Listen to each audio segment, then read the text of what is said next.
Hai teman-teman, hari ini kami kelompok 9 akan membahas tentang penemuan hukum yang meliputi bentukan dan pengisian kekosongan hukum.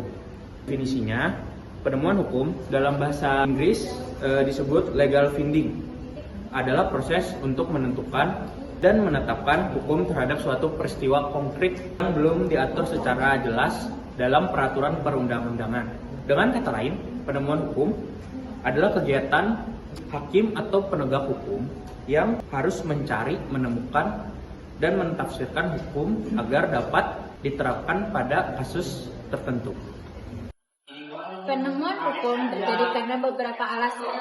Alasan pertama yaitu kekosongan hukum atau legal vacuum. Legal vacuum ini terjadi ketika tidak adanya peraturan hukum yang jelas atau spesifik untuk mengatur suatu kasus atau masalah tertentu. Lalu yang kedua yaitu kekaburan hukum atau legal ambiguity. Legal ambiguity ini terjadi karena ada namun tidak jelas. Lalu yang ketiga, inkonsistensi hukum atau bisa disebut dengan legal inconsistency. Legal inconsistency ini terjadi karena ada peraturan hukum yang bertentangan atau tidak konsisten satu sama lain.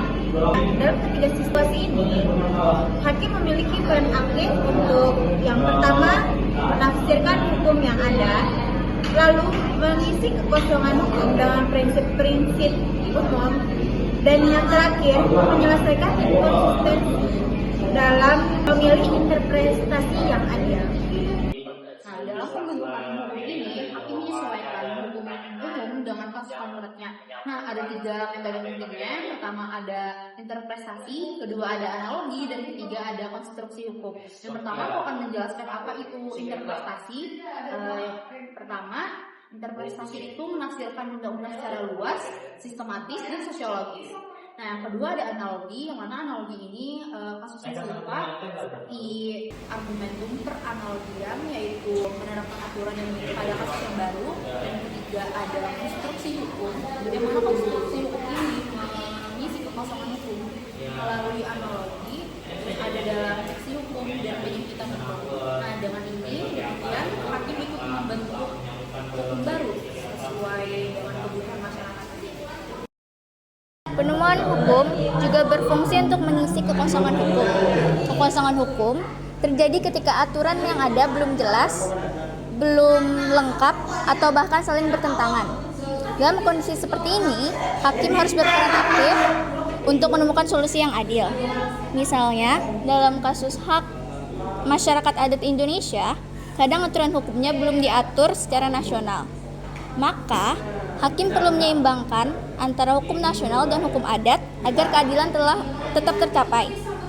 Jadi, melalui pengisian kekosongan hukum, hakim dapat memastikan bahwa hukum tetap berjalan dan keadilan dapat dirasakan oleh seluruh masyarakat. Ada 6 aliran penemuan hukum. Yang pertama, legisme. Hukum hanya dari undang-undang. Yang kedua, historis, yaitu undang-undang ditambah kebiasaan masyarakat. Yang ketiga, direct jurisprudence, yaitu fokus pada kepastian hukum.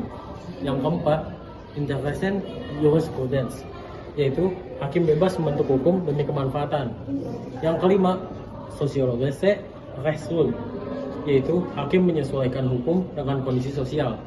Yang keenam, freie Bewährung, hakim bebas tapi tetap tidak melanggar undang-undang.